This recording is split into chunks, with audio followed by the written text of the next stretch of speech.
Buenas noches, licenciado. No sé si logran escucharme, Buenas por favor. noches. Sí, buenas noches, maestro, se le escucha bien. Buenas noches. Bueno, Buenas perfecto. noches. Muy bien.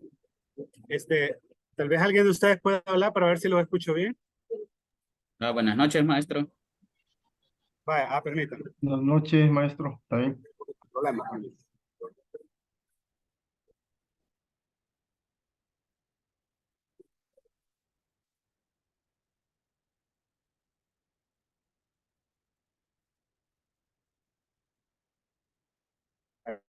Entonces me pueden hacer nuevamente el favor. Sonido.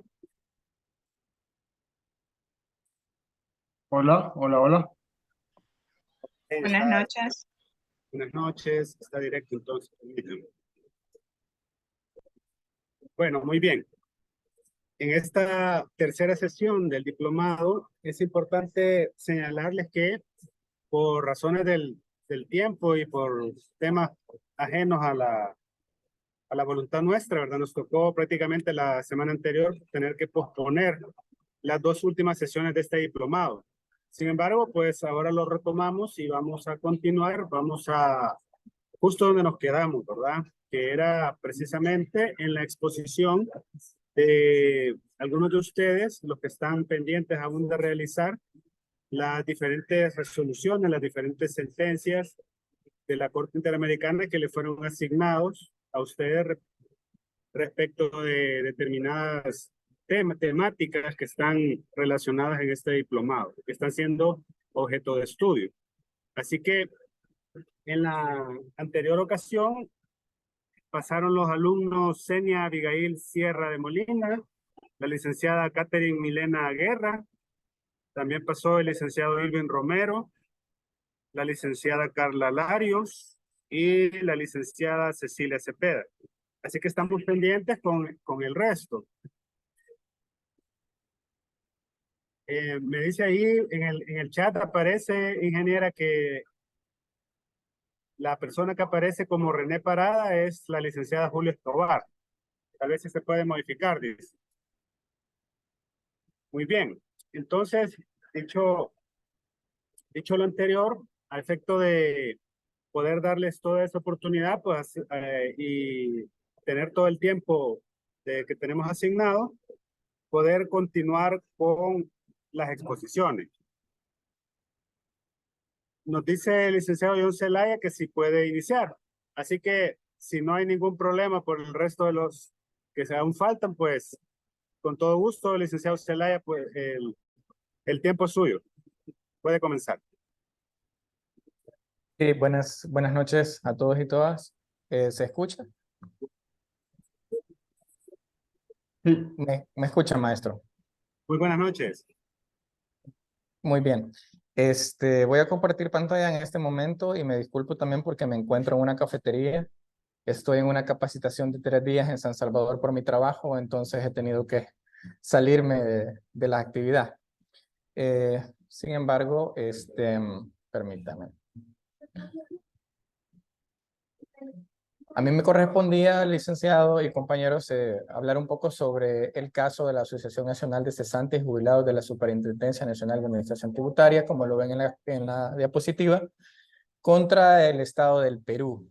Esta es una resolución que fue emitida en el 2020, entre el 2019 y 2020, la Corte Interamericana, y es una sentencia bastante larga, aproximadamente 96 páginas, y he tratado de sintetizarla por razones de maximizar el tiempo de nuestra clase.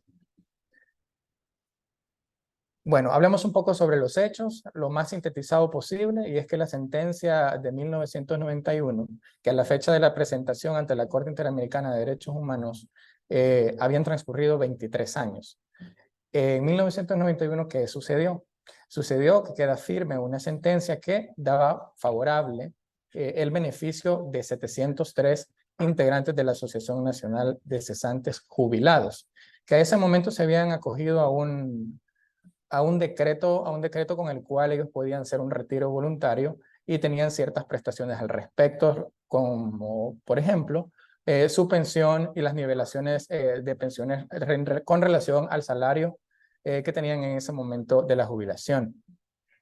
En el año 2018, después de 23 años y un montón o una serie de dilaciones procesales en las cuales habían existido recursos, amparos, nuevos recursos, también diligencias profesionales de peritajes que no habían arrojado ninguna respuesta positiva a favor de estos 703 jubilados. Por tanto, a lo largo de 23 años, el sistema judicial del Perú se había encargado, como ya lo mencioné, a través de una serie de dilaciones procesales, de el no pago o el incumplimiento de la sentencia emanada en 1991. Al respecto, en el 2018 se presenta una solicitud ante la Corte Interamericana de Derechos Humanos que es resuelta entre el 2019 y 2020, con la cual se valoraban ciertos aspectos positivamente. Y la Corte Interamericana mencionaba que hay ciertos derechos que se habían vulnerado con relación al incumplimiento de la sentencia que fue emanada en 1991 por el Estado del Perú. Entre ellos encontrábamos el derecho a las garantías judiciales, la protección judicial. Pero, ¿qué significa eso? Significa que ambos derechos reconocen el incumplimiento de la decisión que se haya estimado conveniente respecto al órgano judicial o el Poder Judicial del Perú. Significa que los demás de 700 jubilados tenían derecho a que se cumpliera sí o sí las disposiciones emanadas con relación a esta sentencia. Además, también encontramos la seguridad social que está relacionada también con el derecho a la vida digna. Y esto significa que la seguridad social, entre estos encontramos el derecho a la salud, el derecho a la vivienda, el derecho a la alimentación, entre otros. Significa que estos están relacionados con el derecho a la vida digna y que por tanto, al no percibir la prestación económica de la jubilación con relación al mandato de la sentencia, esto se desmejora y por tanto es vulnerado estos dos derechos. Además, la propiedad privada. Pero, ¿por qué la propiedad privada? En el sentido de lo pecuniario. Es decir, a partir de no percibir de la prestación económica, estas personas ven afectada su patrimonio desde el punto de vista pecuniario o económico. A partir de ello, entonces, la Corte Interamericana de Derechos Humanos también menciona ciertas reparaciones. Una de esas que es publicar de manera íntegra la sentencia, así como el resumen oficial de la misma, que esto también trae aparejado crear un padrón de personas que existen con las mismas condiciones. ¿Para qué? Ya lo voy a mencionar.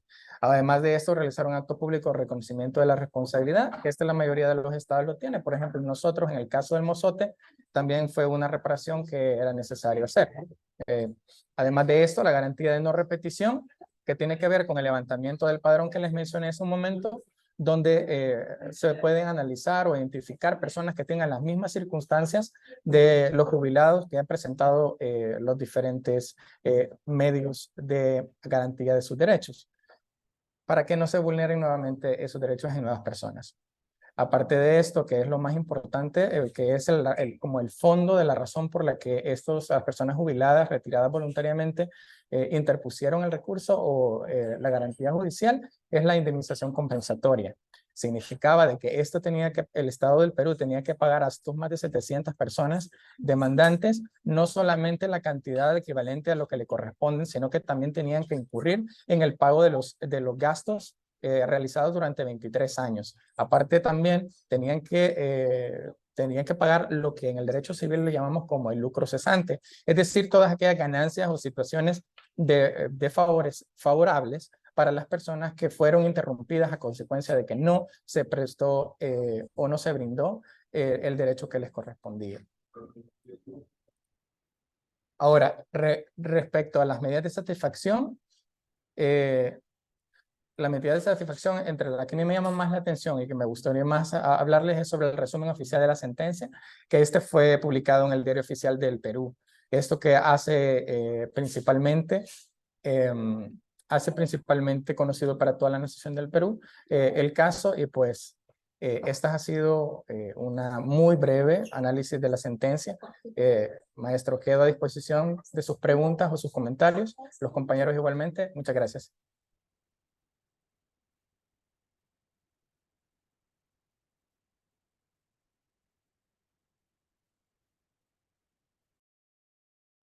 Bien, licenciado Zelaya.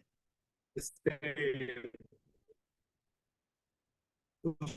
nos ha tocado de manera general esta sentencia. Sin embargo, quisiera que nos explicara bien, pero quisiera que nos pudiese ampliar en qué consistía esta sentencia que se retardó su cumplimiento.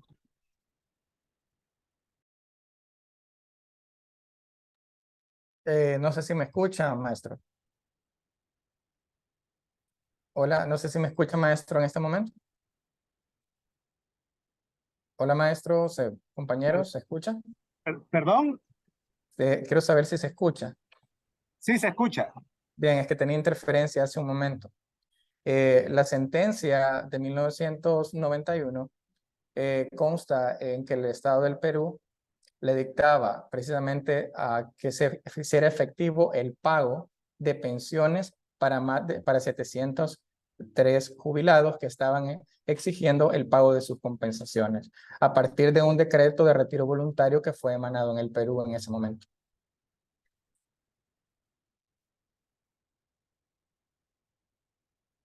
Ok, ese es con el tema de la sentencia. Ahora quisiera también que usted nos explicara el grado de cumplimiento que ha tenido esta sentencia. Es decir, acuérdense que la Corte Interamericana establece las medidas que usted ha mencionado de reparaciones, y usted las enumeró, las enunció en su presentación, pero tal vez nos pudiese hablar un poquito sobre el grado de cumplimiento que estas han tenido, por Sí, favor. maestro, tengo entendido que en la página de la Corte Interamericana uno puede analizar o puede encontrar el grado de cumplimiento o las acciones realizadas por parte de los estados con relación a lo mandado por la Corte. Sin embargo, estuve buscando y no encontré.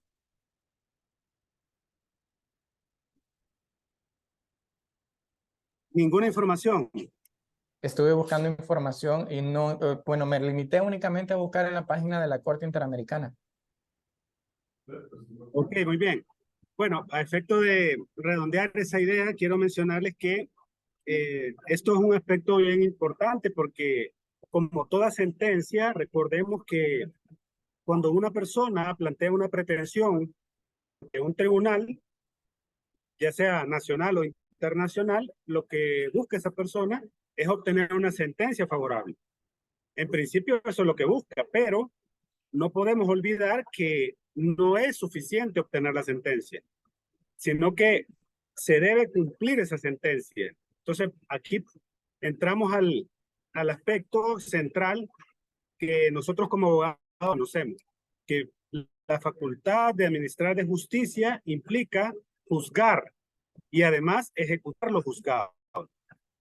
Entonces, en este escenario, también se sitúa la jurisdicción internacional, porque ustedes saben, obtener una sentencia ante la Corte Interamericana no es una situación de un mes, 2 meses, un año, sino que transcurren muchos años, lastimosamente, para que se pueda obtener una sentencia favorable ante la Corte Interamericana. Entonces, y después viene el proceso, ya obteniendo la sentencia, viene el proceso de cumplirla, de ejecutarla. Entonces, aquí tenemos que ver que dentro de los aspectos que se han cumplido en esta sentencia, está las medidas de publicación y difusión de la sentencia en el sitio oficial del Ministerio de Justicia y Derechos Humanos, así como también en medios impresos. De igual manera, con el pago de las pensiones e intereses de las víctimas. Eso se ha dado.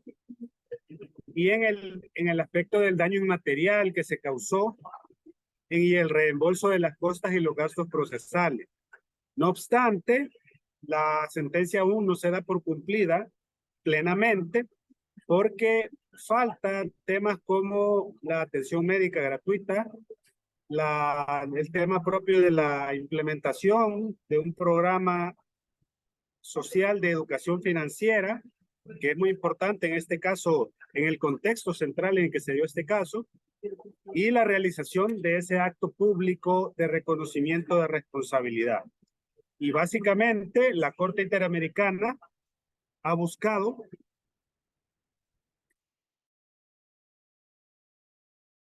un llamamiento para que cumpla esa sentencia y presidente se le ha solicitado un informe contra del avance de su ejecución. Entonces ahí observamos ante este escenario que la Corte Interamericana se ejerce sus atributos, sus competencias y no se limita a emitir esa sentencia que nos puede alegrar mucho, ¿no? Pero que en realidad no basta, sino que debe cumplirse, debe ejecutarse. Así que ese es el contexto general de esta sentencia. Muy bien, licenciado. Otra pregunta. ¿Está por ahí, licenciado? Sí, ¿verdad? Sí, aquí estoy todavía, maestro. Ok. Únicamente consultarle cuál fue el aspecto más importante, más interesante de esta sentencia que usted tuvo la posibilidad de analizar. El aspecto más importante para mí es cómo el Estado del Perú pasa tantos años sin resolverle a este grupo de jubilados, sin importar el deterioro o la desmejora que puedan tener estas personas en su derecho a la vida digna, porque la prestación económica es imprescindible para tener una vida adecuada, tanto en la salud, educación, vivienda, etcétera. Entonces, desde la parte social, esa es la que más me llamó la atención. Ok, dentro de eso, ¿cuáles son los derechos que usted considera que son más representativos dentro de este caso? Son dos, maestro, principalmente el acceso a la justicia, que ese pues se ve violentado después de, como mencioné anteriormente, con una serie de dilaciones que nosotros en la práctica de nuestra carrera jurídica entendemos que las dilaciones no son otra cosa más que hacer perecer a la persona y hacerla desistir de el ejercicio de sus derechos. Entonces el Estado del Perú podría entenderse entre líneas que lo que trataba de hacer es de que las personas jubiladas, después de 23 años, obviamente hablando desde el punto de vista biológico, estas personas probablemente ya estuviesen incluso falleciendo uno a uno o colectivamente. De manera que iba a llegar un momento en el que ya no iban a haber personas que fueran titulares del derecho de la exigencia de estas situaciones.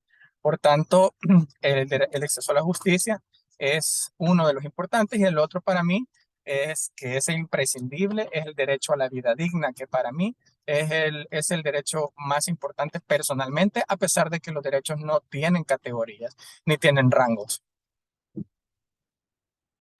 Muy bien, muy interesante lo que menciona. Usted ha hecho un esbozo general del tema de los derechos. Y es que tenemos que reflexionar sobre eso. El tiempo, y ya lo hemos mencionado en otros casos, el tiempo es importante para todos, pero en aspectos procesales también, ¿no? Y en el aspecto de la dilación injustificadas, eso es, en realidad, termina convirtiéndose en una injusticia. Incluso aquellos aspectos cuando una sentencia de la Corte Suprema, que en ese caso no se cumplió en su momento, se dejó transcurrir décadas para que ésta se cumpliese, no hay duda que en ese mismo momento se está cometiendo una injusticia. Desde el momento en que la sentencia quedó como un mero adorno, que no tuvo una coactividad, que no fue ejecutada, desde ahí hay una dilución injustificada en perjuicio de las víctimas, en perjuicio de todo ese conglomerado de personas que se vio afectada. Y a esos le sumamos otros derechos que se ven afectados de manera conexa, como es el derecho a la seguridad social, así como también el derecho a la vida digna que ha mencionado la Corte Interamericana, y de igual manera el derecho de propiedad. Así que vamos viendo cómo se conectan estas categorías jurídicas y la Corte Interamericana en su sentencia, en su resolución, los enlaza de una manera muy importante, muy interesante. Lo hace evidenciar y de esa manera refleja la pasividad del Estado peruano en no cumplir con la Convención Americana de Derechos Humanos en estos temas que se están analizando. Así que tenemos que verlo también desde esa perspectiva, que se trata de personas que están en condición de vulnerabilidad. Y eso no lo olvidemos. Y eso, la Corte Interamericana ha sido muy tajante, incluso muy severa con esos temas, porque sabe que es necesario tutelar a estos grupos en condición de vulnerabilidad, que eran todas estas personas que estaban esperando esa pensión. Así que muchas gracias, licenciado Zelaya, por su participación. Muy bien, Gracias, buenas noches. buenas noches. Ahora vamos a continuar, según el orden que tengo por aquí, a la licenciada Carla Escobar.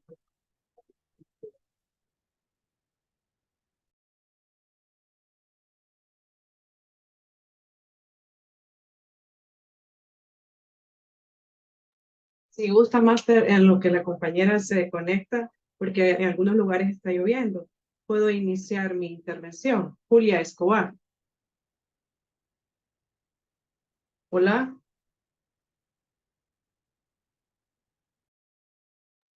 Hola. Sí se escucha, Perdón, usted compañera, pero yo empezaría creo antes que de la tiene licenciada problemas de Escobar. internet. Hola, se Usted escucha empezaría como... antes. Sí, mientras la compañera se conecta, porque imagino que está lloviendo. Aquí también Ay, está un ok, poco. empiece usted entonces, está bien. Bueno, solo me dice si se escucha, porque yo lo escucho lejos el audio. Sí, se escucha. Bueno, ahorita voy a compartir entonces mi pantalla.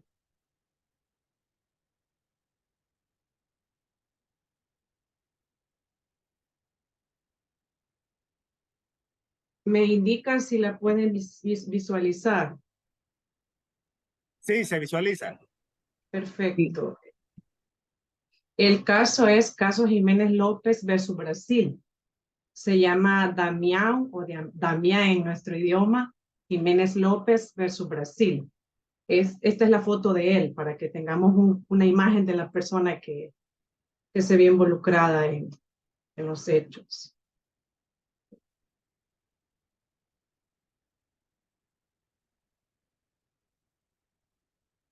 Los hechos. El presente caso se refiere a Damián Jiménez López, quien durante su juventud desarrolla una discapacidad mental o una discapacidad de un funcionamiento lento, orgánico, es decir, él ya tenía esta dificultad y por ende se recomendaba que se llevara a un centro de reposo para que pudieran tratarlo. Efectivamente, este joven de 30 años ingresa a este centro de reposo llamado Guararapes, ubicado en una ciudad en la parte, creo que norte de Sao Paulo. Se menciona en la sentencia, es una sentencia bastante amplia de 115 páginas. He tratado de sacar estos elementos de la ficha. Ustedes ya saben que la ficha nos hace un resumen de la sentencia para poder entenderla. Y menciona de que Damián ingresa el 1 de octubre a esta institución. Ingresa sin lesiones físicas, más allá de su lesión mental, más allá de su daño propio. Se dice que tiene un episodio agresivo, una escena agresiva y que por ende requieren a la fuerza. ¿Quiénes son las personas que utilizan la fuerza en este caso? Uno de los auxiliares de las enfermeras o de los enfermeros y dos pacientes. Como ustedes saben, no sé si alguno ha tenido la oportunidad de ir a un centro de reposo, pero algunos pacientes pues ya están en una parte de rehabilitación y pues tienen daños menos complejos y pueden pues colaborar. Así fue el caso. Se dice que por ese episodio de agresividad que tuvo Damián, se le hace una conexión o se le afecta o se le limita físicamente utilizando la fuerza, atándolo, amarrándolo, por el hecho de decir que este era peligroso. Esto fue el 2 de octubre, pasa la noche del 2 de octubre, el 3 de octubre de 1999, que fue el año que ocurrió el evento, el joven es visitado por la madre y la madre lo encuentra, además de las lesiones, hematomas que todos sabemos que son los conocidos como moretes, tiene la ropa llena de sangre, asimismo tiene como que se ha rasgado la piel imagino que de la misma suciedad que manejaba, se encontraba totalmente deteriorado, agonizando y pidiendo auxilio. 2 horas después de que la madre lo ve así, claramente conmocionada por cómo se encuentra su hijo, llama a la autoridad, en ese caso pues sería el director del hospital o del centro de reposo, y le da un medicamento. A las 2 horas este joven muere. Entonces, ¿cuál es el hecho icónico que pasa en este evento? Nadie se hace responsable de los actos de tortura que tiene en su cuerpo Damián. Unos dicen que es porque peligraba la vida de los compañeros y de sí mismo. Entonces la mamá, no contenta con esta situación, aquí pueden ver, estoy resumiendo el día que él muere, se somete a la contención física. Es una imagen en donde revela en algunos casos cómo son tratados los pacientes con enfermedades mentales, porque se considera, según la literatura, que algunos ya no se van a poder recuperar, y ustedes saben que en algunos casos bajo tratamiento y rehabilitación se podría lograr, siempre con una supervisión. Es una figura. Los derechos que son violentados, según esta situación que pasó, un joven que muere en una institución donde supuestamente se iban a proteger sus derechos. La Corte identifica ciertos derechos, la obligación de respetar los derechos, la protección judicial. ¿Por qué menciono la protección judicial? Porque la madre de este joven puso una denuncia. Se le hizo 2 autopsias al joven y decían que la muerte era indeterminada. Todos sabemos que cuando se realiza una autopsia se menciona qué fue lo que lo llevó a la muerte. Entonces, la madre no se encontraba contenta, de hecho, nadie de la familia, y fue un caso tan polémico que la misma corte menciona que es la primera vez que tratan sobre una persona con dificultades mentales, es decir, lo que conocemos como sentar un precedente. Estamos hablando del año 1999. Ahora sabemos que hay cámaras, hay sensores de movimiento, en algunos casos hasta les ponen un grillete, creo que se llama, a las personas en el pie, para poder monitorear sus movimientos. El derecho a la vida, el artículo 4, claramente si no tiene vida, pues el resto de derechos se ven violentados. Tortura, estamos hablando de que este joven fue encerrado, perdió la vida, nadie sabe cómo sucedió, solo se falleció. Derecho a la integridad personal, entendemos que la situación se da así, de esta forma, en un lugar que fue contratado por el Estado. ¿A qué me refiero con esto? Esta institución era privada, pero como sabemos presta servicios al Estado, hablando del derecho a la salud. Entonces, por eso la Corte condena al Estado de Brasil porque tenía que fiscalizar las actividades que realizaba esta casa de reposo. Porque sabemos que Brasil viene aceptando, o sea, hace parte de la Corte Interamericana en 2004, perdón.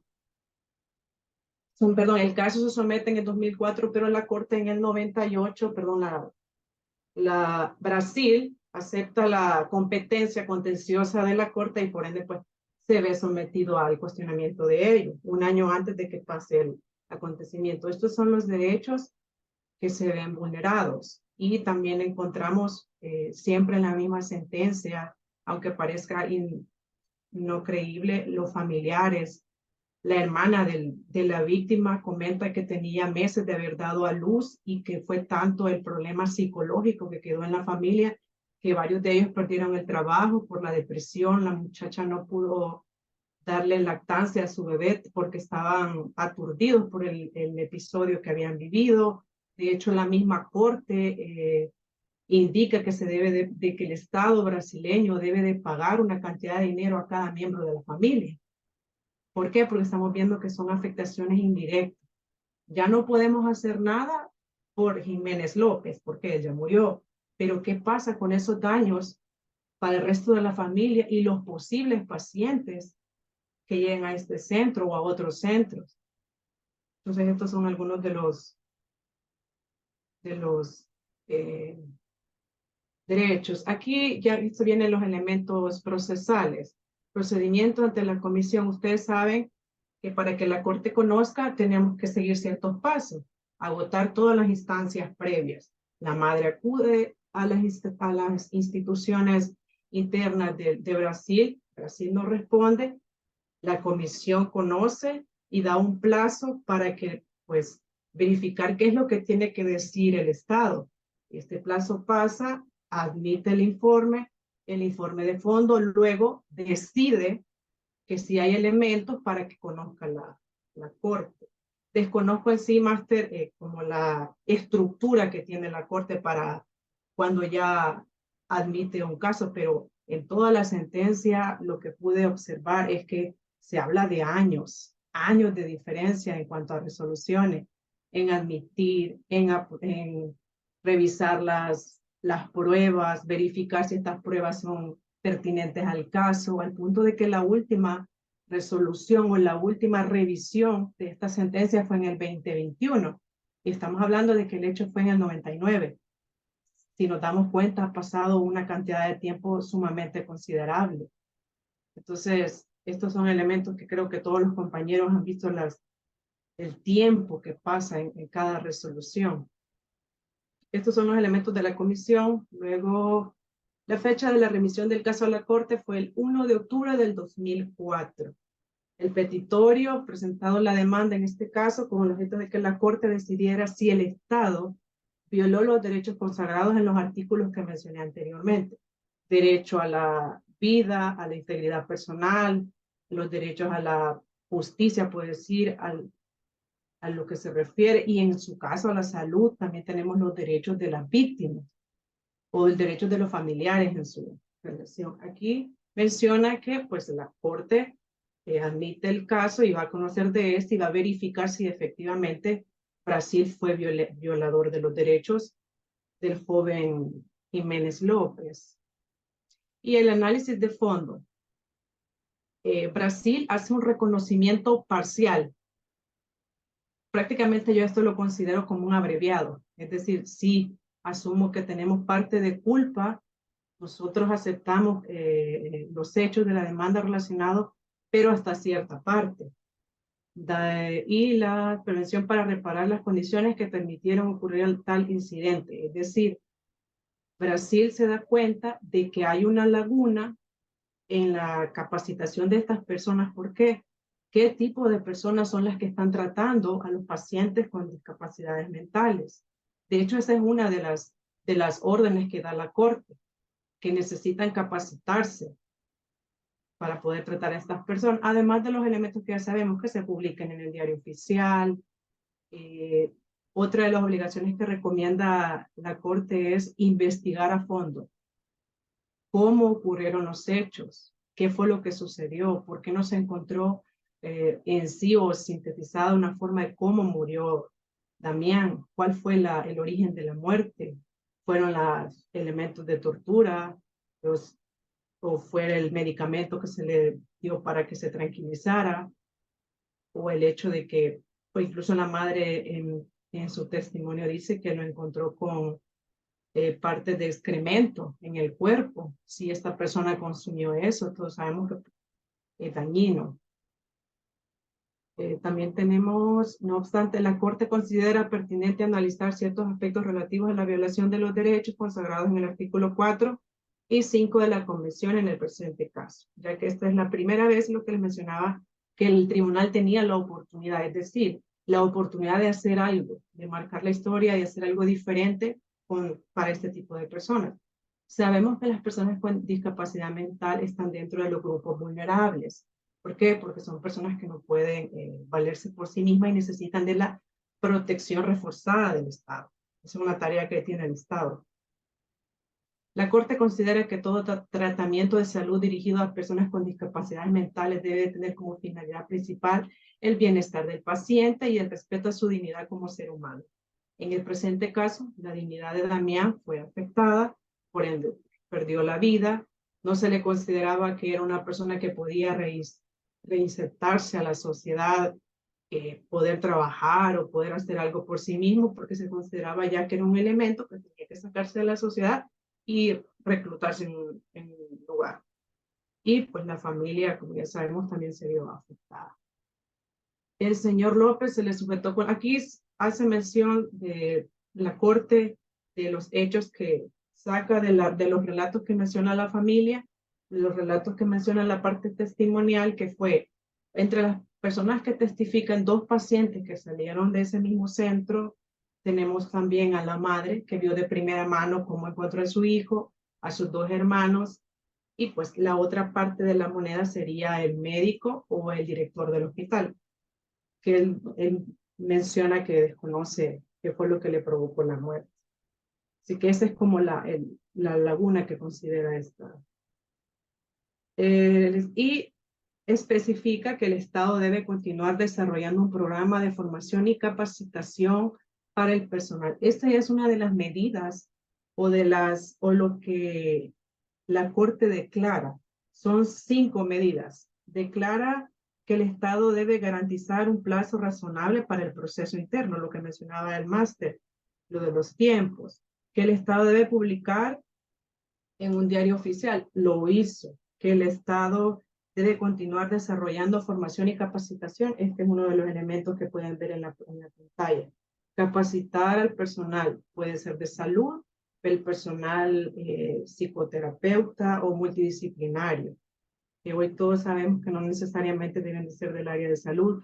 Hay abogados tratando con personas así, hay psicólogos, hay pedagogos que también tratan con este tipo de elementos. Y también habla de cantidades de dinero, es decir, tratar de resarcir un poco el daño con la forma pecuniaria, pero tanto la madre como el hermano, y dato curioso, la víctima tenía un hermano gemelo, no querían aceptar este dinero porque consideraban que era humillante por el hecho del tiempo, el hecho de, más que todo, el desgaste emocional que tuvo la familia, porque la familia se vino abajo emocionalmente, económicamente, perdieron pues su trabajo y consideraban que esto era poco para. Pero este elemento sí lo cumplió el Estado, es decir, sí decidió pagarle. Aquí pueden verificar las cantidades que le daba, que el Estado debe pagar en efectivo en el plazo de 1 año por concepto de costas y gastos generados en el ámbito interno y el proceso internacional. $10,000, lo cual deberá ser entregado a la señora Albertina Diana López, que era la mamá del joven. Los avances, lo significativo que podemos ver, la historia de Brasil es marcada por varias violaciones a los derechos humanos, consiguientes exclusiones de algunos grupos sociales. En el 1999, el fallecimiento de este paciente psiquiátrico alteró o encendió las alarmas de que qué estaba haciendo, cómo estaba funcionando el sistema de salud en cuanto a la supervisión y fiscalización cuando se contrataba a entes privados para tratar el derecho de salud. Por ende, fue un caso emblemático. En lo personal, yo nunca había escuchado de este caso. Es la primera vez, así que es bastante interesante. Aquí terminaría la presentación y quedo sujeta a las preguntas.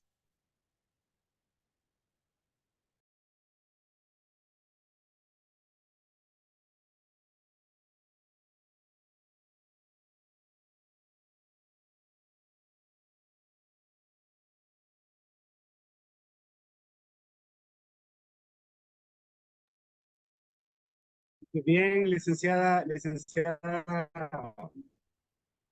Escobar, muchas gracias por su resumen, por su exposición, por su participación. Ha sido bastante ejemplificativa y nos ha logrado resumir de una manera bastante interesante la sentencia. Esta sentencia debemos señalar que representa algo muy importante y es, incluso en la exposición se decía, de las primeras veces que la Corte Interamericana se pronunciaba sobre los derechos o violación de derechos de personas que se encuentran en condición de discapacidad mental. Y eso es un caso en realidad sumamente grave lo que aconteció. Incluso se establece todo un contexto cultural para que algo ocurra en esa medida como aconteció. Deben estar ciertas condiciones en la sociedad. Primero, que la persona que padece esa condición no es considerada alguien normal, ¿verdad? O sea, es considerado como una persona de segunda categoría o de tercera categoría. Y eso no es así. Bajo la Convención Americana no debe existir discriminación, no debe existir esa diferenciación de una persona con sus facultades normales, digamos, facultades mentales normales, digamos, a personas que tienen una enfermedad, una discapacidad de carácter cognitivo mental. Entonces, al contrario, el Estado se encuentra obligado a ejercer medidas de protección de carácter positiva a efecto de que estas personas sean atendidas con tratamiento psiquiátrico de la mejor calidad posible para efecto de que tenga una vida digna, que sea respetada en todos sus derechos. Eso no aconteció en este caso. Entonces, es bien interesante un caso de esto porque uno lee la sentencia, uno ve los hechos y no deja de estremecer, ¿verdad? A pesar que fue hace mucho tiempo y a pesar que fue en otro país, pero uno se visualiza lo que puede ocurrir, que le puede pasar a una persona cercana a uno, incluso a uno mismo. Nadie está exento de que no pueda adolecer de alguna discapacidad de esta naturaleza, y lo menos que se esperaría es un trato humano, un trato digno. Pero debemos partir de muchas situaciones. Imagínense desde el momento cómo tratamos a una persona que padece este tipo de temas. ¿Cómo le decimos? Le decimos loco, ¿no? Ese es coloquialmente, así se le conoce a una persona que padece un trastorno de carácter psiquiátrico. Loco es una expresión peyorativa, es una expresión de rechazo, una expresión que en ningún momento va implícito el afecto o la disposición de cuidado, sino que cuidado, es loco, es peligroso, y efectivamente el tema de que en ocasiones pueden presentar episodios de agresividad, pero precisamente para eso existen los tratamientos psiquiátricos, los medicamentos que deben estas personas llevar en el tratamiento que se les asigne, que se les diagnostique y se realice, y de esa manera controlar su situación neurológica, psiquiátrica. Pero si nos fijamos en esta situación en Brasil, no aconteció eso, sino que al contrario fue atacado, fue golpeado, en ningún momento fue cuidado. Entonces, eso nos conlleva a que el Estado brasileño, con eso, irrespetó la Convención Americana de Derechos Humanos, de la cual la Corte Interamericana es su principal garante. Entonces, pero eso no queda solo allí. Si ustedes se fijan, cada uno de los casos que hemos ido desarrollando y que ustedes han expuesto, presenta no solo una vulneración a un derecho, sino que se encuentra conexo con otros derechos. Entonces, eso es lo interesante, porque cada uno de los casos nos revela jurisprudencialmente el desarrollo de estos derechos. Entonces, bajo esta perspectiva, licenciada Escobar, quisiera que nos pudiese decir por qué, a criterio de la Corte Interamericana, se vulneraron las garantías judiciales en el caso del señor Ximénez López. Según la sentencia y lo que leí, la vulnerabilidad por las garantías judiciales fue porque no se le dio el debido proceso. No se, de hecho, buscaron las instancias, la mamá realizó la denuncia y también recuerdo que la parte penal, porque como esto también se llevó a la sede penal, solo que en Brasil tienen otro nombre, las cámaras, eso sí no le daba respuesta o se decía que se iba a investigar. Pues en esa parte no se le daba el derecho a la justicia, porque lo que la madre quería era ver, o sea, saber que las personas que fueron responsables, pues se le diera algún tipo de condena, pero el sistema como tal no le dio respuesta. en el aspecto penal no pasó a otra instancia. Hasta este punto no sabría mencionarle si el lugar sigue en mantenimiento, el centro de reposo. La policía solamente tomó la denuncia, pero no se investigó. Se le realizaron 2 autopsias y solo se decía que era indeterminada la muerte. Entonces, ahí podría mencionar que la justicia o el derecho a la justicia o a la protección jurisdiccional no se vio reflejada, al contrario, se vio obstaculizada. La misma Corte lo menciona, que ese es uno de los elementos, manda investigar.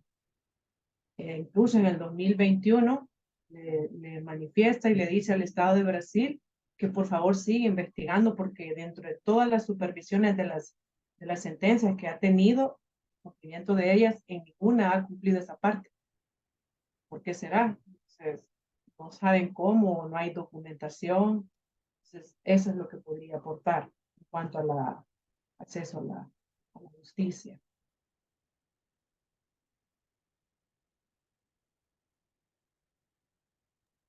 Muy bien, muchas gracias, licenciada Escobar. Sí, efectivamente, como lo que usted muy bien lo menciona, todo ese escenario, todo ese contexto que ha narrado, generó indudablemente una situación que afectó la investigación, ¿verdad? Es decir, las autoridades encargadas de investigar los hechos, de generar una búsqueda de los responsables, de generar las acciones legales correspondientes ante los tribunales correspondientes, no se efectuaba. Entonces, eso generó indudablemente una situación de impunidad y indudablemente una denegación de justicia. Y los estados están estructurados precisamente para ello. Toda esta maquinaria estatal que tenemos en nuestras sociedades no existen por sí mismas, sino que tienen un objetivo, y es tutelar la vida de las personas, garantizar la seguridad jurídica, el bien común, como muy bien lo dice nuestra Constitución. Entonces, eso en el caso salvadoreño, pero en el caso brasileño de igual manera, los estados no existen por sí mismos, sino que lo que fundamenta o lo que justifica la existencia de los estados es la persona humana. Entonces, una de las funciones del Estado es precisamente garantizar que exista en este tipo de hechos una investigación. Para eso existe una policía, para eso existen ministerios públicos, existen todas estas instituciones que se encargan precisamente de investigar los hechos delictivos. Entonces, cuando eso no ocurre, ¿qué sucede? El Estado es responsable. El Estado debe responder porque ha omitido efectuar lo que se espera de él, lo que se busca de él, de su actuación. Entonces, ese es un punto que hay que tener en cuenta y en esta sentencia se remarca constantemente. Además, es importante señalar que un aspecto de la sentencia fue respecto a las reparaciones. En esta habían, como se mencionó ahí, pues el aspecto de una indemnización a pagar a familiares de la víctima.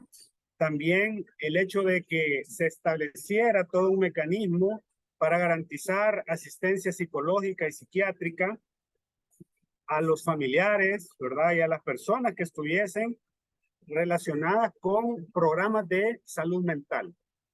Y porque esto es un tema que en la actualidad se está hablando un poco más. Pero en el momento en que ocurrieron estos hechos, como les he dicho, a una persona que adolece de una situación de discapacidad mental, se le acusa de loco, ¿no? Que tiene problemas neurológicos también, de loco, y es una situación que en ningún momento se visualiza bajo una perspectiva de derechos humanos.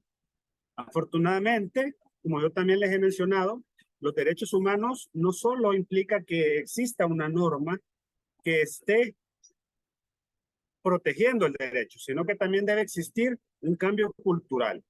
Entonces, aquí vamos viendo que con el paso de los años, ya se está hablando un poco más del tema de salud mental.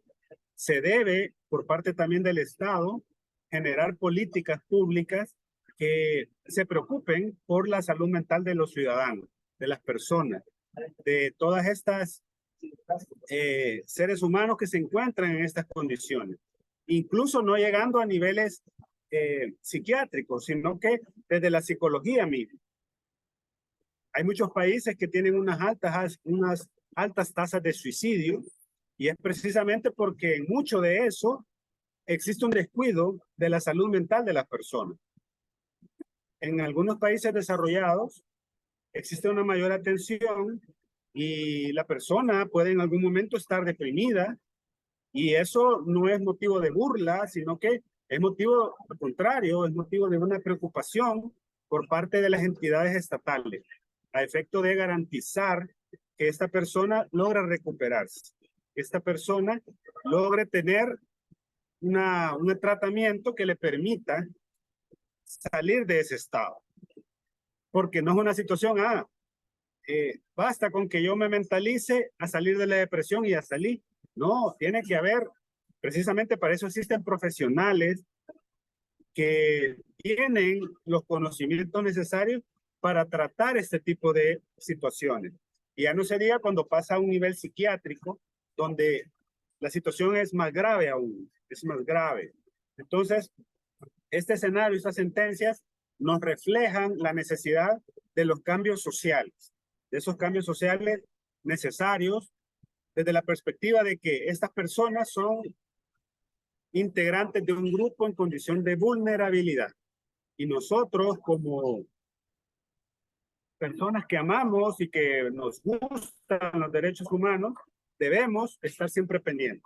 Debemos cambiar dentro de nosotros también esa cultura propia y sensibilizarnos más por estos grupos en condición de vulnerabilidad. Muy bien. Una última pregunta, licenciada Escobar. También quisiera que me dijera si logró investigar el grado de cumplimiento que ha tenido esta sentencia. Bueno, la Corte dio 5 puntos como tarea para el Estado de Brasil, y en el 28 de enero del 2021 hizo la última supervisión del cumplimiento de la sentencia. Pero previo a este cumplimiento se habían realizado 3 revisiones más. Estoy hablándole de año 2008, 2009 y 2010. Y dentro de todas estas supervisiones de sentencia, solo había cumplido la entrega de las costas procesales, el dinero por resarcir los daños a la familia y la publicación en el diario. 2 de ellas no se han cumplido, y a la fecha le envía o le informa que necesita el elemento de capacitar al personal médico, porque sigue viendo ese problema que no lo ha solventado. Dice la realización de un programa con la finalidad de capacitar al equipo. Ahí menciona equipo médico, multidisciplinario, psicológico, psiquiátrico, y un montón de cosas, para que le presten un mejor servicio de acuerdo a las necesidades del paciente. Y también del otro elemento que no ha cumplido es la falta de investigación para poder aclarar los hechos. Esa es la última supervisión de cumplimiento de sentencia en el 2021 que encontré. O sea, esa fue la supervisión. No sé si hay otra después de esa, pero es lo que le podría decir, que 2 elementos de los 5 que se le encomendaron no le realizaron, y creo que son los más importantes. Capacitar al personal y aclarar los hechos, seguir investigando. Eso es lo que podría responder.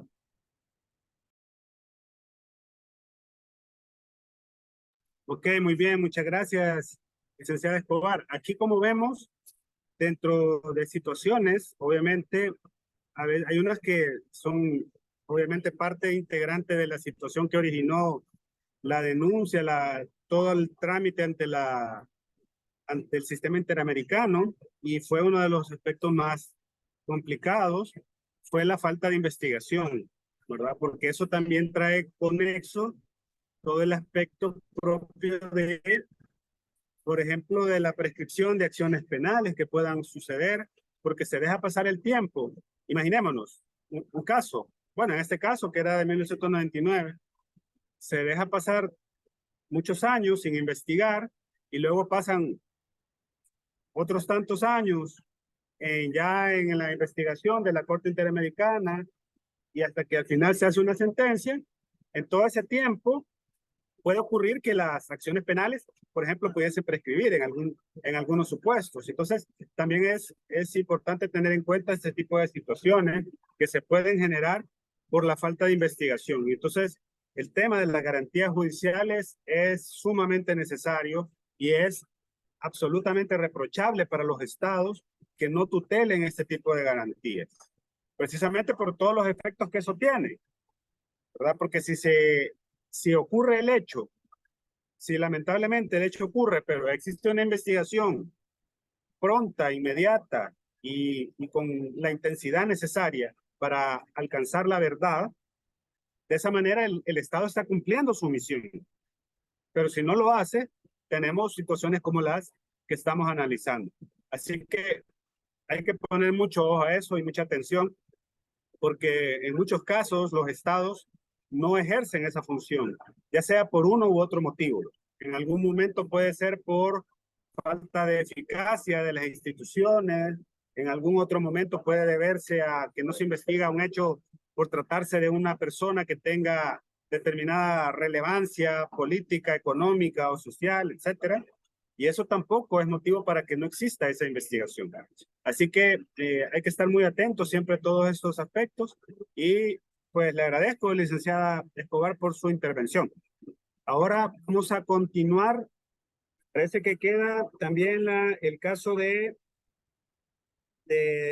Nadille Dorcema y otros versus República Dominicana. No me recuerdo a quién le tocaba ese caso. De los que están pendientes, licenciado Pineda. Si gusta mi caso, Atala Rifo versus Chile. Licenciado Lizama. Sí, mi caso es Atala Rifo versus Chile, no sé si lo puedo. Ah, vaya, perfecto, muy bien. Puede Gracias. continuar. Bueno, ahorita voy a compartir pantalla.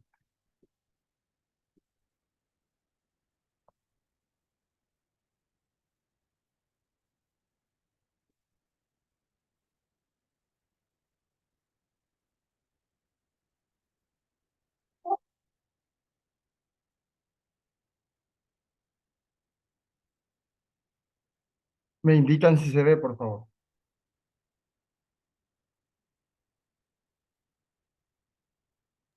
Sí, se mira. Bueno, gracias. Ahorita presento.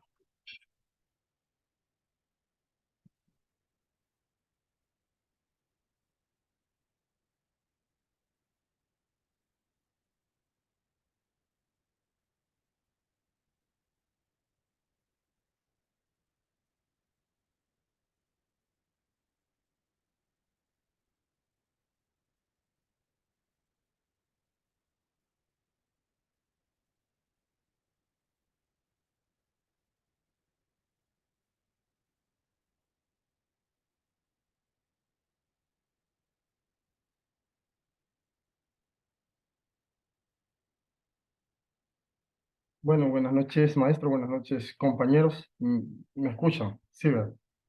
Espero que sí. Sí, compañero. Gracias. Bueno, el caso a presentar, los hechos a presentar se refieren a Karen Atala Rifo y Miñas versus el Estado de Chile. Este caso se da específicamente en la ciudad de Villarrico en el mes de noviembre del año 2002. Y voy a presentar cómo sucedieron los hechos que involucran a la señora Karen Atala Rifo, a Francisco Allende y a sus 3 niñas. Bueno, los hechos inician en el año 2002 cuando Karen Atala Rifo decide finalizar su matrimonio con Ricardo Jaime López, con quien ha procreado 3 hijas. Y ahí pues los iniciales de las niñas, por mutuo acuerdo, establecen que la adquisición de las niñas quede en poder de Karen Atala Rifo. En noviembre del 2002, Atala Rifo decide establecer una relación sentimental con la señora Inma de Ramón, quien se convierte en su pareja y se traslada a vivir con sus niñas.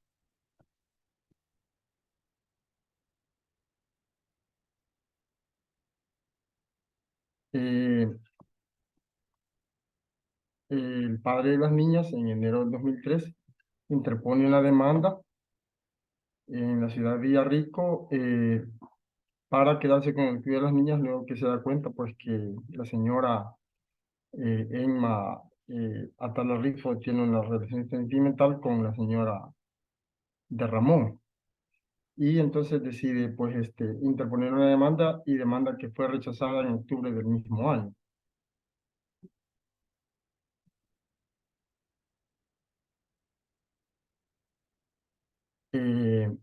Bueno, de ahí para allá pues comienza ya la batalla legal internacional y es así como en el año de 2000, no, en el año 2004 la Corte de Apelaciones confirma la sentencia y en el mismo año, en el mes de mayo, la cuarta sala acoge la petición de Ricardo Jaime y le concede la petición definitiva de las tres niñas, ¿verdad? Que ahí están en abreviado MBIR.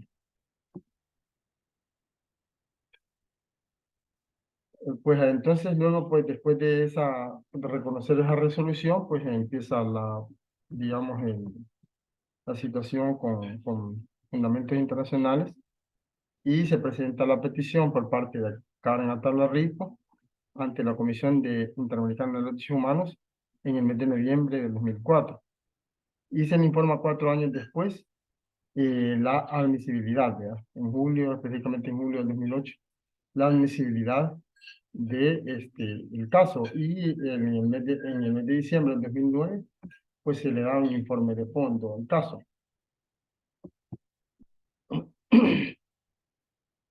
El procedimiento ante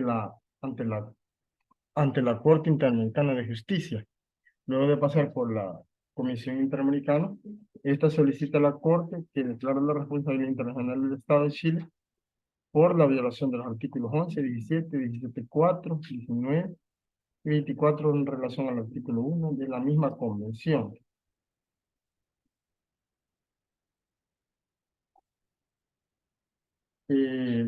Bueno, después el tribunal pues ya ha establecido que los estados deben abstenerse de realizar acciones que de cualquier manera vayan dirigidas directa o indirectamente a crear situaciones de discriminación, de jure de facto, y los estados están obligados a adoptar medidas positivas para revertir o cambiar situaciones discriminatorias existencia en sus sociedades en perjuicio de determinado grupo de personas, que básicamente fue lo que sucedió en este caso, ¿va? Realmente, pues, hubo una discriminación por parte del Estado de Chile por, pues, simplemente por la cuestión de género de la señora Tala Rifo y habían algunos argumentos donde, pues, el Estado de Chile, pues, argumentaba por qué no podía quedarse con la tuición, ¿verdad? Pero era más bien una discriminación por la cuestión de género de la señora Karen Atala Rifo. El tribunal resalta que para comprobar que una diferenciación de trato ha sido utilizada en una decisión particular, no es necesaria la totalidad de dicha decisión esté basada fundamental y únicamente en la orientación sexual de la persona. Pues basta constatar que de manera explícita o implícita se tuvo en cuenta hasta cierto grado la orientación sexual de la persona para adoptar una determinada decisión. Bueno, básicamente lo que decía al principio, realmente se basaron en la cuestión de orientación social para declarar una sentencia favorable a favor de el señor Francisco Allende. Los argumentos de la Corte y el lenguaje utilizado muestran el vínculo entre la sentencia y el hecho que la señora Atala vivía con una pareja del mismo sexo. En conclusión, la Corte Interamericana observa que al ser en abstracto el interés superior del niño un fin legítimo, la sola referencia al mismo sin probar en contexto, en concreto los riesgos o daños que podrían conllevar la orientación sexual de la madre para las niñas no pueden servir como medida idónea para la restricción de un derecho protegido como el poder ejercer los derechos humanos sin discriminación alguna por la orientación sexual de la persona. El interés superior del niño no puede ser utilizado para amparar la discriminación en contra de la madre o el padre por la orientación sexual de cualquiera de ellos. De este modo, el juzgador puede tomar en consideración esta condición social como un elemento para decidir sobre la tuición, una tuición o custodia. Que básicamente pues justificaba un medio por otro, es decir, el interés superior del niño, pero sin embargo pues la discriminación era para poder discriminar, ¿verdad? En cierta forma lo sucedido por la madre de los niños. Entonces estaban utilizando como un escudo, prácticamente. Bueno, en todo el caso, pues las reparaciones que eh, la Corte manda al Estado chileno es que debe de brindar la atención médica, psicológica y psiquiátrica gratuita y de forma inmediata, adecuada y efectiva a través de sus instituciones públicas de salud especializadas a las víctimas. ¿Verdad? En este caso, pues las niñas en especial las niñas, ¿verdad? Que son las más, digamos, afectadas en el caso por la situación de ser niñas. El Estado debe continuar implementando en un plazo razonable programas y cursos permanentes de educación y capacitación dirigidos a funcionarios públicos a nivel regional y nacional, y particularmente a funcionarios judiciales de todas las áreas y escalafones en las ramas judiciales. Aparte de eso, pues el Estado debe reparar y pagar la indemnización de $30,000 a favor de cada Atala Rifo y 10,000 a favor de cada niña. Además, pues $12,000 en concepto de costas y gastos. Bueno, esa es básicamente la presentación un poco resumida y pues quedamos ahí a disposición. Gracias. Muy bien, muchas gracias, licenciado Lizama, por su exposición. Aquí quisiera hacer una breve referencia también al aspecto cultural, ¿no? Esta sentencia nos refleja una situación que tiene que ver con aspectos de discriminación, tiene que ver con temas propios de precisamente de la estereotipación, la falta de argumentación en las decisiones judiciales, porque si usted, en este caso, toma decisiones basadas en un estereotipo, basada en rangos que conllevan discriminación, usted está vulnerando el contenido de la Convención Americana de Derechos Humanos, tal cual fue el caso, que precisamente se consideró que la señora Atala Rifo, por su orientación sexual, no era lo idóneo para tener precisamente esa tuición, esa tutela sobre sus hijas. Entonces, ¿qué sucede con esto? ¿Qué hay del fondo en esta situación? Para empezar, se utilizó una figura como es el interés superior del niño. Esa figura que pareciese bastante abstracta, ¿qué es el interés superior? Ya hemos hablado que esa es una figura muy importante porque precisamente el interés superior significa la satisfacción de los derechos del niño. La satisfacción, entonces, en los actos de autoridad que se emitan en toda medida legislativa, en toda medida judicial, debe tomarse en cuenta ese interés superior. Pero ese interés superior no puede ser la excusa perfecta o la coartada perfecta para, bajo esta carta de que es el interés superior, yo lo que estoy haciendo al final es discriminando a una persona por su orientación sexual. Entonces, es bien interesante este caso de Atala Rifo porque vino a generar un cambio muy importante a través de la vinculación que tiene la jurisprudencia de la Corte Interamericana para que todos nuestros países la tengan presente. Y además eso se refleje en las decisiones judiciales. Se refleja en las decisiones judiciales porque en una situación que aconteciese aquí en El Salvador o fuera de nuestras fronteras, en cualquiera de los países que están sujetos al sistema interamericano, podrían ser condenados por un precedente judicial como este del caso de la señora Atala Rifo. Entonces, acá es importante señalar que el aspecto propio de que nosotros basemos nuestras decisiones judiciales, como les digo, en argumentos abstractos, en argumentos basados en estereotipos y basados en aspectos discriminatorios, estaríamos violentando la convención en el tema de garantías judiciales y que se refleja en otra serie de derechos, como la protección de la familia, del grupo familiar como tal, porque consideró que el hecho de que la persona, la orientación sexual de la persona iba a ir en contra del bienestar de estos niños o niñas. Entonces, ahí es de tener como un lente y además hilar fino. ¿Por qué? Porque cualquiera pensaría bajo una situación, no, ¿verdad? Porque sí, definitivamente no conviene que una persona con esa orientación sexual críe con sus hijos. Es un comentario que podría surgir de una manera muy casual y mucha gente le haría clic. Pero ¿qué hay en el fondo con eso? Se está pensando que no es conveniente que una persona se desarrolle y crezca bajo el cuidado de una persona que tiene una determinada orientación sexual. Entonces, ¿pero qué revela eso? ¿Qué revela eso? Indica una discriminación a esa persona por su orientación sexual y eso está prohibido por la convención. Incluso nuestra constitución, ustedes lo saben, no, prohíbe la discriminación, ya sea por cualquiera de los motivos, ¿verdad? Ustedes saben que la discriminación se da por temas de nacionalidad, por temas de sexo, por temas de orientación sexual, por temas de hasta el color de la piel.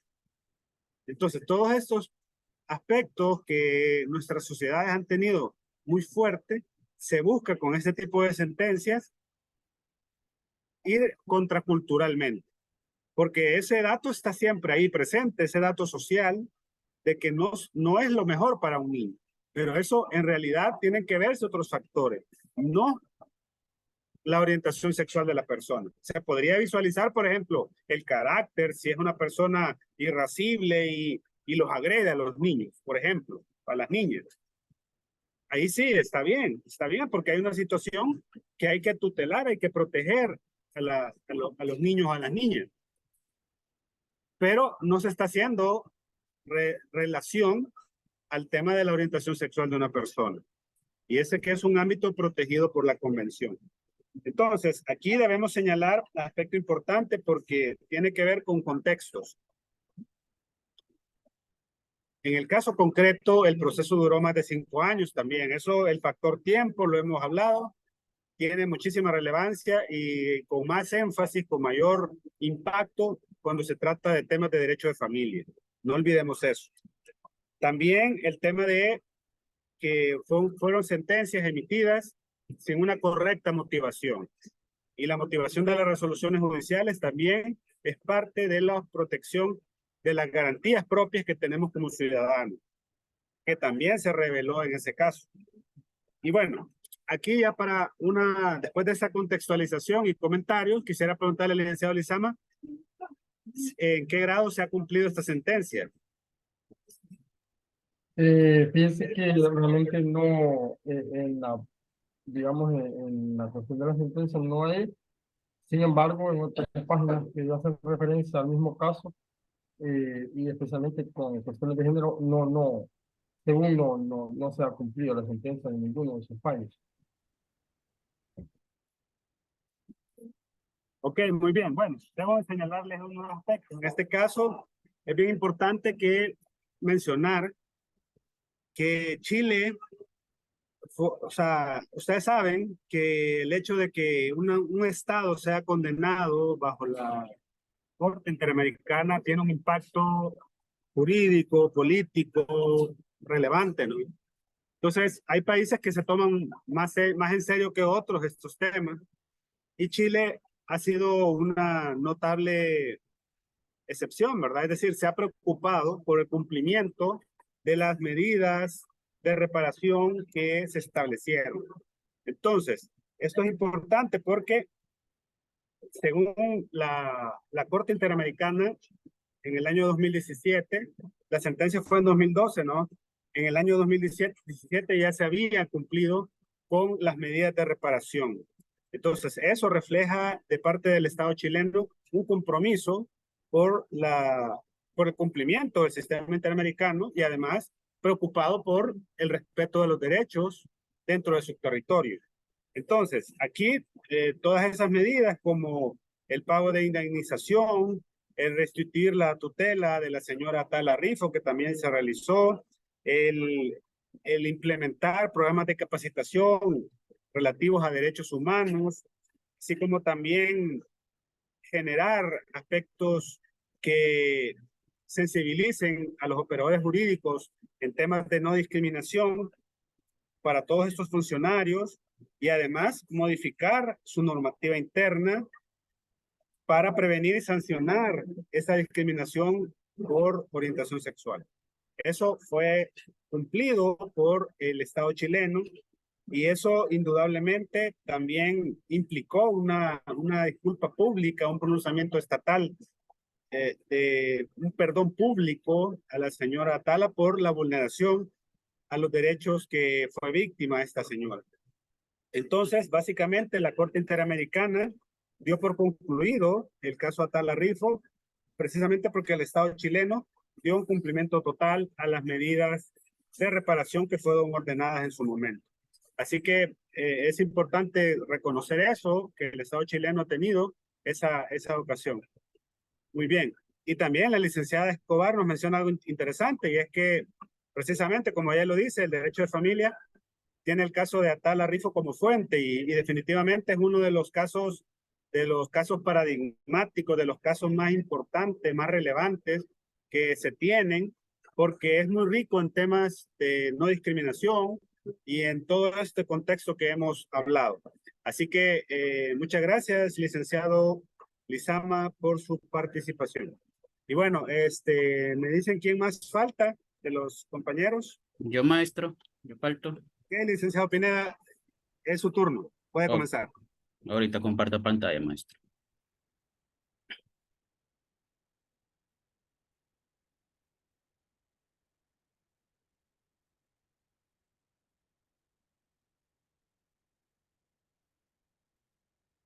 ¿Me confirman si logran ver?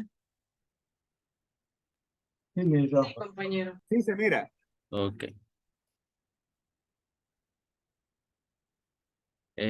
Bueno, buenas noches, compañeros. A mí me tocó exponer el caso Artavia Murillo y otros, fecundación in vitro versus Costa Rica.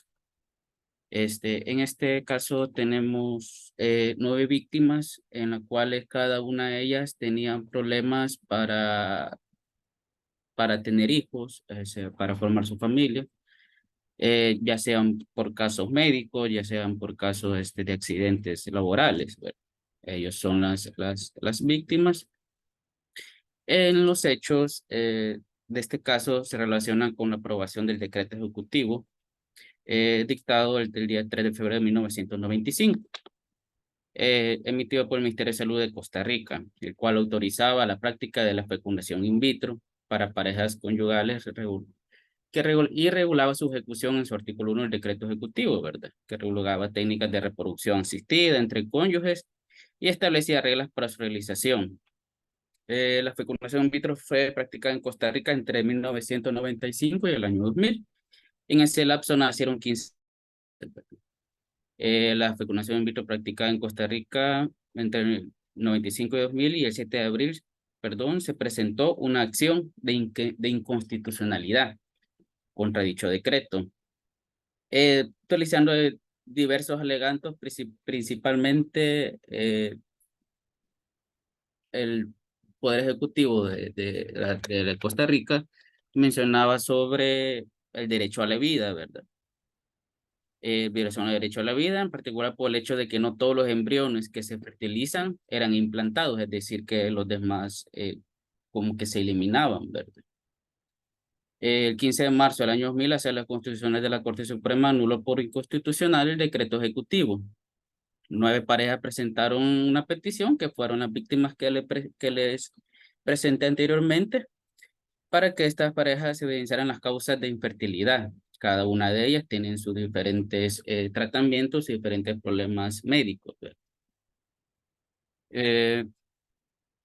Las razones por las cuales acudieron a la fertilización in vitro, las afectaciones sufridas cuando tuvieron que interrumpir los tratamientos, debido a que la sentencia de la Sala Constitucional y los casos de aquellas parejas se tuvieron que salir del país en virtud que ya no podían ellos seguir el tratamiento dentro del país. Y no tenían los recursos para hacerlo y perdieron definitivamente la posibilidad de formar su familia. El 21 de diciembre de 2012, la Corte Interamericana de Derechos Humanos encontró al Estado de Costa Rica como responsable por violar los derechos humanos de las víctimas y ordenó realizar las reformas legales necesarias para restituir la práctica de la fertilización in vitro.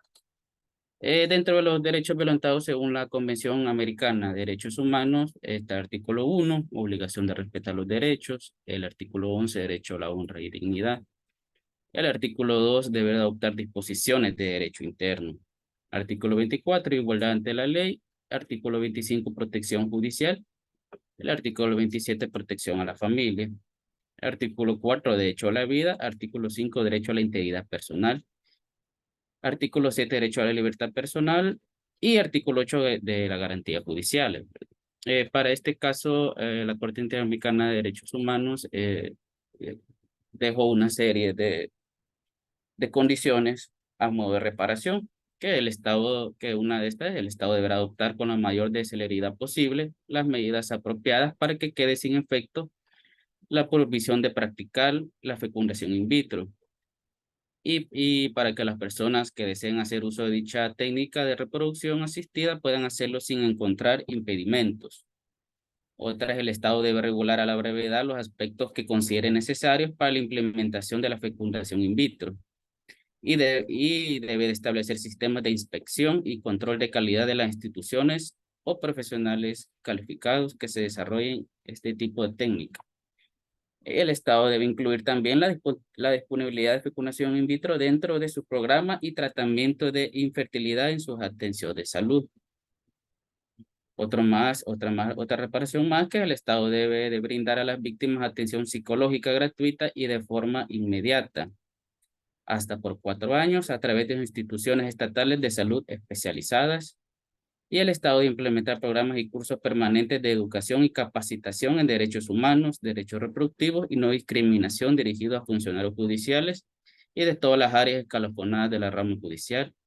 Y el Estado deberá pagar los gastos que incurrieran las víctimas por concepto de indemnización por daños materiales e inmateriales y por reintegro de costas y gastos.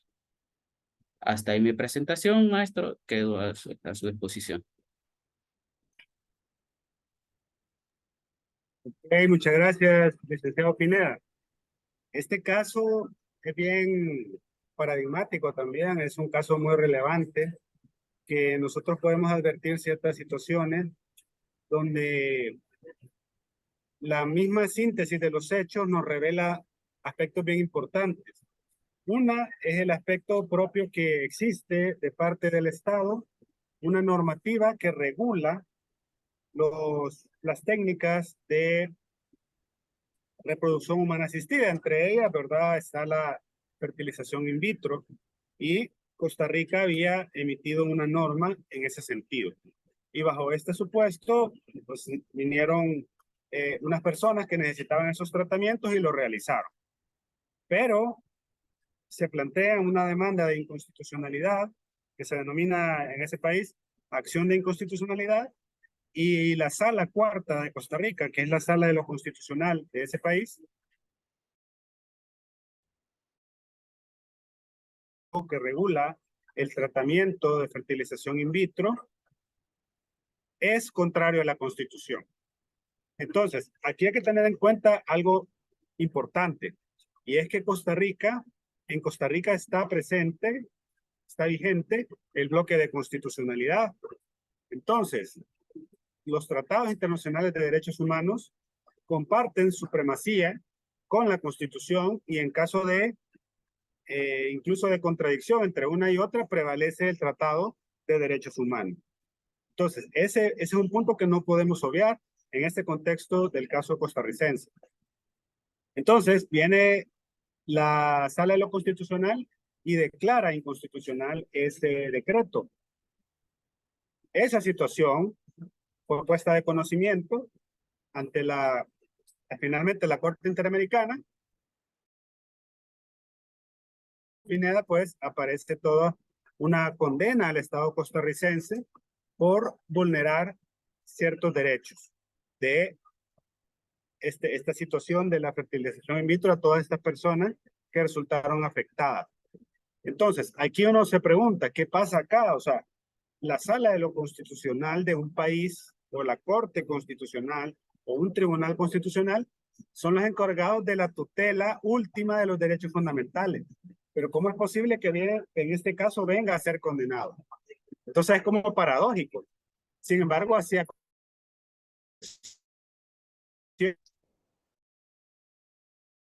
costarricense, en este caso. Entonces, por eso surgió una condena ante el Estado costarricense, del cual la Sala de lo Constitucional forma parte. Entonces vemos el aspecto propio institucional de cómo puede ser juzgado ese tipo de acciones ante la Corte Interamericana. Dicho lo anterior, poniéndolo en contexto, quisiera preguntarle cuál es la relevancia y cuáles son los derechos más importantes que usted advirtió dentro de toda esta situación, licenciado Pineda. Buenas noches, maestro. Sí, yo quizás uno de los más relevantes es, bueno, lo que yo considero es el derecho a la familia, que para mí siento que fue vulnerado, y igual el derecho a la vida, ¿verdad? Y a la protección, igual, la familia. Vaya, el derecho a fundar una familia, todas las personas tenemos derecho a fundar una familia. ¿Correcto? Entonces, nosotros, digamos, las personas que no tenemos ningún problema para ejercer digamos, el tema de la fertilidad, de poder tener sin ningún problema esa posibilidad de tener hijos, digamos, se ejerce de una manera directa dentro de los derechos de reproductivos que nosotros tenemos. Pero hay personas que tienen algún tipo de situación que no les permite procrear, no les permite ese proceso biológico tradicional normal. Entonces ahí es donde surge esta figura de las técnicas de reproducción humana, donde la ciencia, la tecnología ha avanzado de tal manera que se permite, existen métodos que facilitan a las personas que se encuentran en una situación que no pueden ejercer de manera, digamos, tradicional, por decirlo así, los derechos reproductivos. Existen estos mecanismos. Entonces, ¿qué pasa si un Estado viene y dice, no, usted no se puede hacer aquí esta técnica de reproducción? Entonces, usted está violentando, en el fondo, usted está violentando el derecho a fundar una familia de una persona, el derecho a vivir en esa familia. Entonces, ahí es donde aparece la vulneración a la Convención Americana, uno de los derechos que se ha mencionado. Entonces, vemos la importancia, incluso porque recuérdense que en este tema hay muchos aspectos también a analizar de carácter religioso, precisamente porque la visión tradicional en ningún momento ha sido de una técnica de reproducción humana, sino que siempre ha sido bajo la perspectiva de un embarazo natural, digamos. Entonces, cuando ya existe una mano del hombre, ¿verdad? Mediante todas estas técnicas, puede dar lugar a un debate de carácter religioso en este tema, ¿verdad? Porque se entiende que ya hay una mano del hombre en el tema de la creación de vida y eso trasciende lo que se estableció bajo estas consignas culturales religiosas. Entonces, pero como recuérdense que aquí estamos en materia de derechos, entonces viéndolo jurídicamente implicaría una situación que atentaría contra derechos y así se reconoció en la sentencia. Esto es importante que lo tengamos en consideración. bajo este supuesto. Entonces, esta contextualización que le he mencionado, licenciado Pineda, ¿podría mencionarme el grado de cumplimiento también de esta sentencia? Según investigué, maestro, según resolución de fecha 22 de noviembre del año 2019, menciona que se han cumplido a cabalidad con todas las que se le había dado bueno, tendría que cumplir, ¿verdad? ¿Y qué medidas de reparación se le establecieron? Ahorita le digo, maestro. Que adoptar con mayor celeridad posible las medidas apropiadas para que quede sin efecto la prohibición que tenían, ¿verdad? Lo que se había declarado como inconstitucional. Igual de establecer sistemas de inspección y control de calidad a las instituciones y profesionales calificados que desarrollen ese tipo de técnicas. E igual de pagar los gastos y costas procesales que hayan incurrido e implementar programas y cursos para los funcionarios judiciales y de todas las áreas de la rama judicial. Ok, muy bien. Fíjense que en esto es bien interesante porque lo ideal es que exista una ley de técnicas de reproducción humana asistida. Argentina ha sido líder en estos temas y tiene una ley sobre esta temática. Entonces, en el caso costarricense fue problema porque lo que existió fue una expulsión del ordenamiento jurídico de una ley que habilitaba o regulaba este tipo de situaciones. Pero ¿qué sucede cuando no hay ley? O sea, corremos el riesgo de que se ejecuten, o sea, el hecho de que no exista ley no significa que no se estén dando este tipo de tratamientos para las personas con problemas de fertilidad, por ejemplo.